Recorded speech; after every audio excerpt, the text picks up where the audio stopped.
आज हमारा टॉपिक है मैनेजमेंट।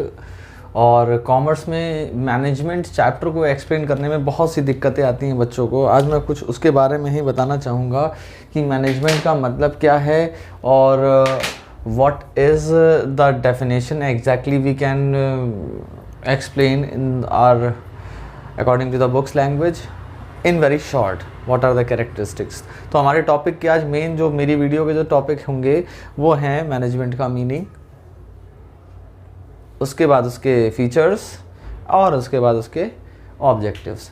तो क्या है मैनेजमेंट, पहले ये समझ लीजिए।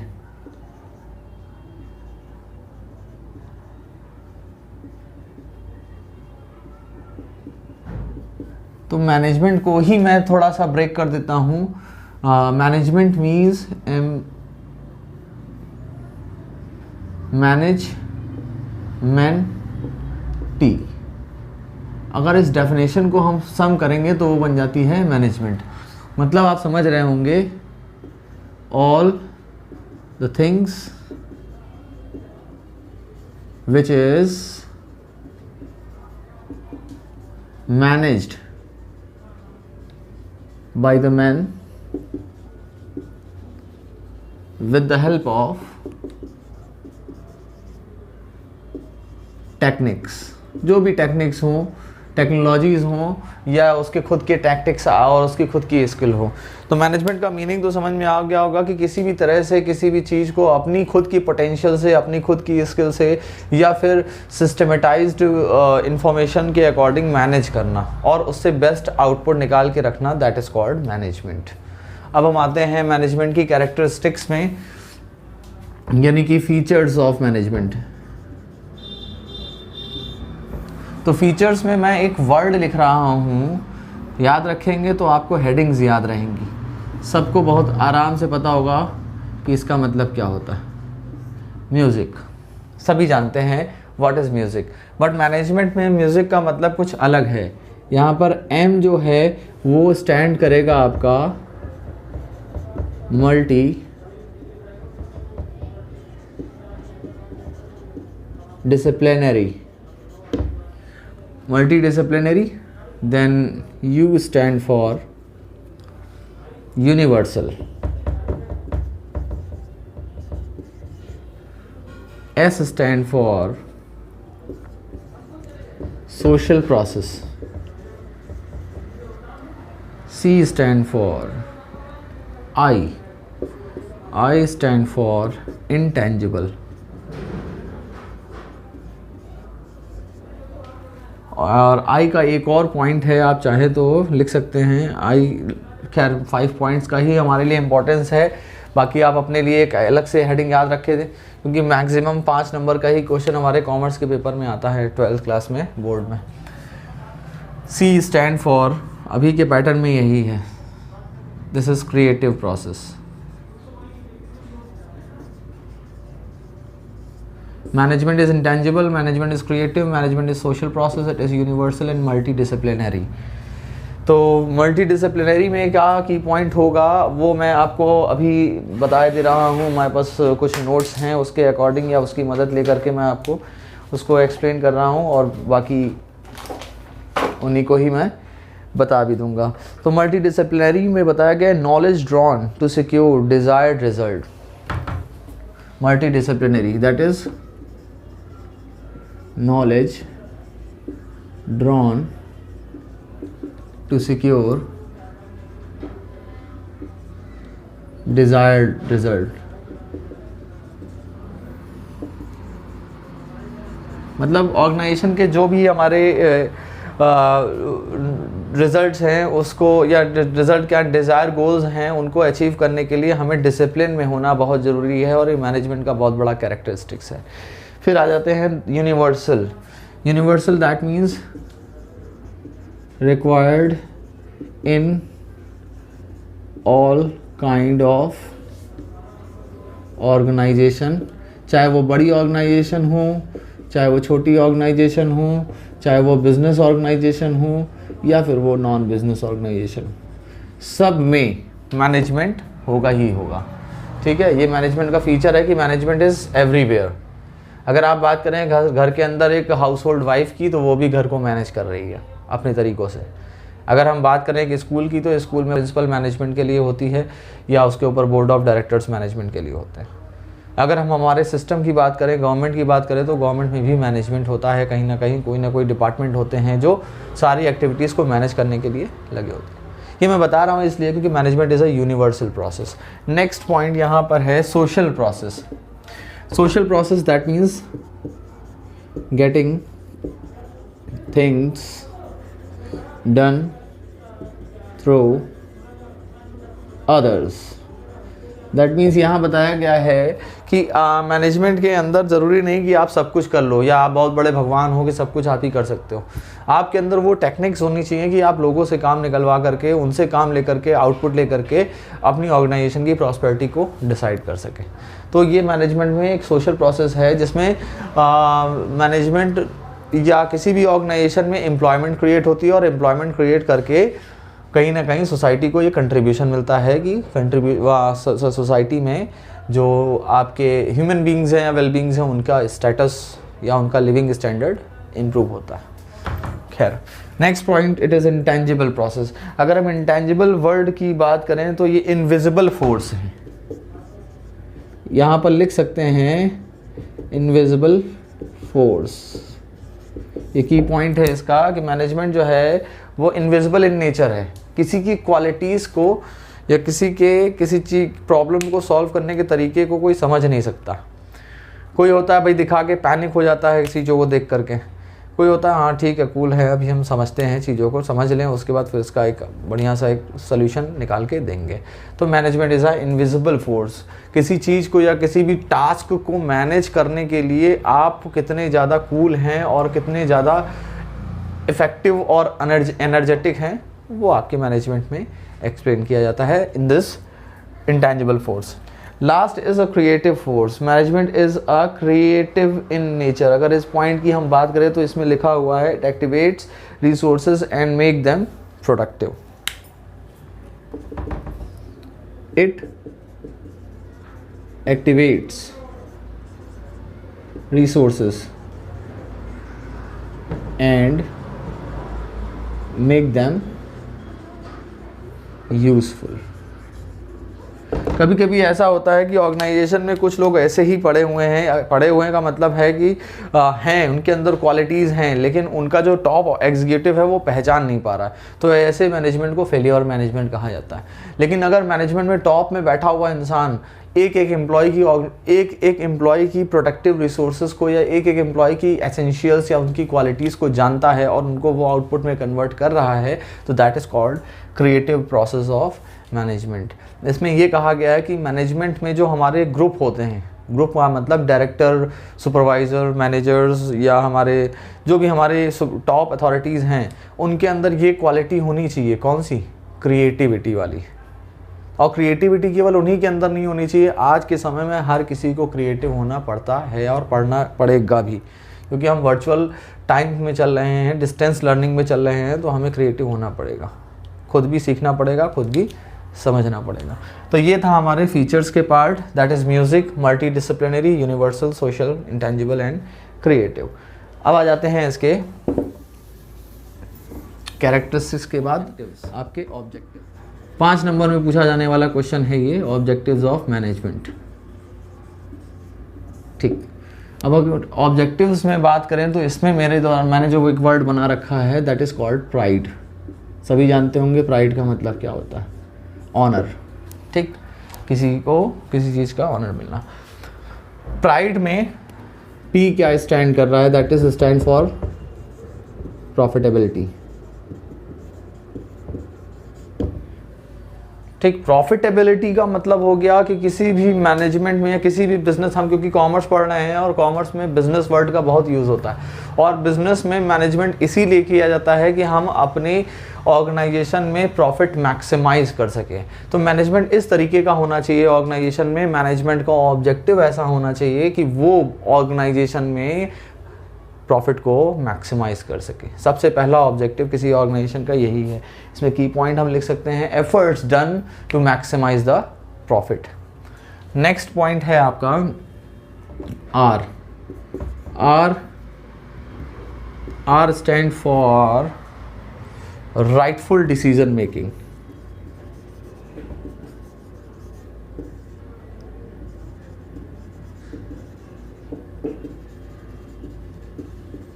Take the correct decision at right time, because management में सब कुछ, आपका प्रॉफिट भी कई हद तक आपके डिसीजन ही डिपेंड करता है। योर वन रॉन्ग डिसीजन या one wrong decision may drop your organization into the depth. ऐसा होता है, ऐसा भी सुना भी जाता है कि अगर आपने एक गलत डिसीजन ले लिया तो आपकी ऑर्गेनाइजेशन का जो विल है, गुडविल है, वो डाउन हो जाएगी, प्रेस्टीज ख़त्म हो जाएगी, ऑर्गेनाइजेशन के आउटपुट नील होने लगेंगे। तो ये पॉइंट बताया गया है कि राइटफुल डिसीजन मेकिंग होनी चाहिए। यहाँ पर एक लाइन लिखी हुई है आपकी बुक के अंदर, the quality of decision often determines the future of the enterprises. The quality of decision, manager, super authorities, directors, इनका सबका जो डिसीजन की क्वालिटी होती है वो डिसाइड करती है कि बिजनेस का जो फ्यूचर है वो ब्राइट है या डाउन है, प्रॉस्पेरिटी पे जाएगा या डिक्लाइन पे जाएगा। तो rightful decision making is a objective of any management. I stand for interrelated process. Management is an interrelated और इम्प्रूविंग डिसिप्लिन एंड मॉरल। यहाँ पर जो पॉइंट लिखा हुआ है इम्प्रूविंग इमेज लिखा है, ठीक है, इम्प्रूविंग इमेज। आज हर ऑर्गेनाइजेशन में एक मैनेजमेंट की बेंच होती है जिसका काम केवल और केवल क्या होता है, ऑर्गेनाइजेशन का प्रमोशन करना। और उस बेंच को कहा जाता है आपका मार्केटिंग मैनेजमेंट, जिसका मेन मोटो यही होता है कि ऑर्गेनाइजेशन की ब्रांड इमेज और ब्रांड इक्विटी को मार्केट में एक्सपेंड किया जाए। क्योंकि आजकल सब कुछ, everything is depend upon your the brand image. Nothing is to be sold without your brand equity in the market. यहाँ पर ब्रांड इमेज का मतलब, इम्प्रूविंग इमेज का मतलब यही है, मैनेजमेंट ऐसा होना चाहिए किसी भी ऑर्गेनाइजेशन का कि वो इतने अच्छे एफर्ट्स करे कि अल्टीमेटली खुद उसके कंज्यूमर्स, खुद उसके कॉम्पिटिटर्स, खुद उसके सपोर्टर्स उसका एडवर्टाइजमेंट मार्केट में करने लगे। इससे होगा क्या, आपकी ब्रांड की इमेज इम्प्रूव होने लगेगी और आपका आउटपुट बढ़ता चला जाएगा। नेक्स्ट पॉइंट इसमें लिखा हुआ है D. What is extend for D? D is development of peoples या फिर discipline and moral. Development of people ले लेते हैं,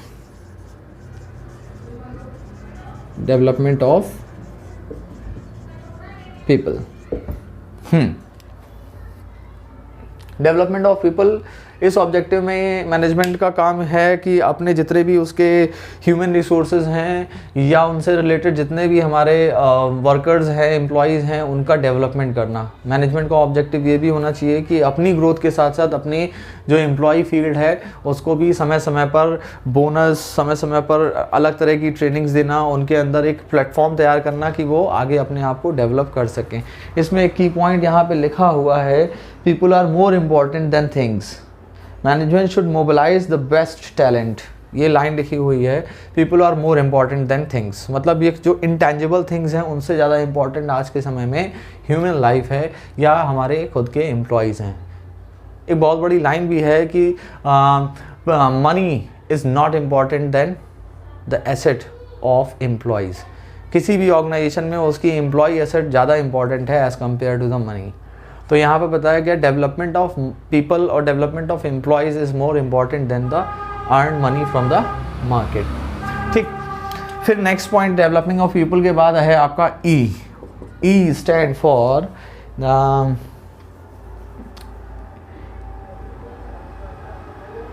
effective goods at fair price. Effective goods at fair price, ये आपका लास्ट ऑब्जेक्टिव है। है तो और भी, मैंने 5 इस हेडिंग के अकॉर्डिंग बताए हैं। हर ऑर्गेनाइजेशन में या बिज़नेस ऑर्गेनाइजेशन की बात हम करें तो बिज़नेस ऑर्गेनाइजेशन में बहुत सारे डिपार्टमेंट्स होते हैं, जैसे फाइनेंस डिपार्टमेंट होता है जिसका काम फाइनेंस को देखना होता है। इसी तरह मार्केटिंग डिपार्टमेंट होता है जिसका काम प्रोडक्शन का प्रमोशन करना होता है। इसी तरह प्रोडक्शन डिपार्टमेंट होता है जिसका काम प्रोडक्शन की क्वालिटी को देखना होता है। ठीक है, अब हम बात करते हैं इन सारे डिपार्टमेंट में इसका क्या रोल है। Effective goods at fair price या better quality goods at reasonable price. Production management का ये रिस्पॉन्सिबिलिटी होती है कि वो अच्छी क्वालिटी का प्रोडक्ट बनाएं, ताकि एक बार जब मार्केट के अंदर वो गुड्स पहुंच जाए तो कुल मिलाकर के वो मार्केट में अपनी इमेज या अपनी छाप छोड़ दे। और सबसे बड़ी बात कि वो गुड्स क्वालिटेटिव भी होना चाहिए और आपका रीज़नेबल भी होना चाहिए, मतलब गुड्स अच्छा भी होना चाहिए और थोड़ा मार्केट के कॉम्पिटिटर्स के प्राइस के अकॉर्डिंग कंपैरिजन में सस्ता भी होना चाहिए, तभी आपकी मार्केट में इक्विटी बन सकती है। तो ये आपके 5 ऑब्जेक्टिव्स थे: profitability, rightful decision making, improving image, development of people and effective goods at fair price. I hope आपने समझा होगा इसको और इसको तैयार भी करेंगे आप। 5 नंबर के क्वेश्चन हैं, चाहे हम कैरेक्टरिस्टिक्स की बात कर लें मैक्सिमम 5 मार्क्स में आ सकते हैं, और चाहे हम आपके ऑब्जेक्टिव्स की बात कर लें। ठीक है, एक और पॉइंट था, हम शायद स्टार्टिंग में भूल गए थे। मैनेजमेंट में डेफिनेशन जो हैं, जो मीनिंग्स हैं, उसके एक मॉडल्स हैं। मैंने मॉडल बताए थे आपको या नहीं बताए हैं, ये हैं DGP मॉडल। इसको अगर आप ध्यान रखेंगे तो आपको 4 चीज़ें पता चलेंगी, आपकी बुक के अंदर लिखी हुई हैं। ए, मैनेजमेंट इज़ एन एक्टिविटी। ठीक है। D, management is a discipline. आपने देखा होगा स्टार्टिंग में ही कहीं लिखा होगा, ये सब प्रोसेस हैं। Management is an activity, management is as a discipline. G, management as a group.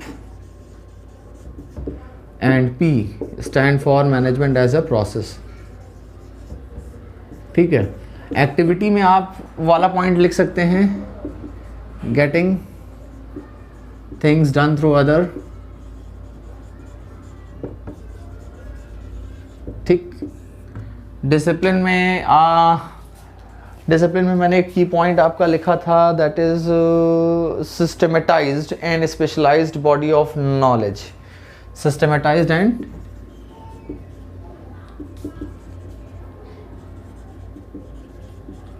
Specialised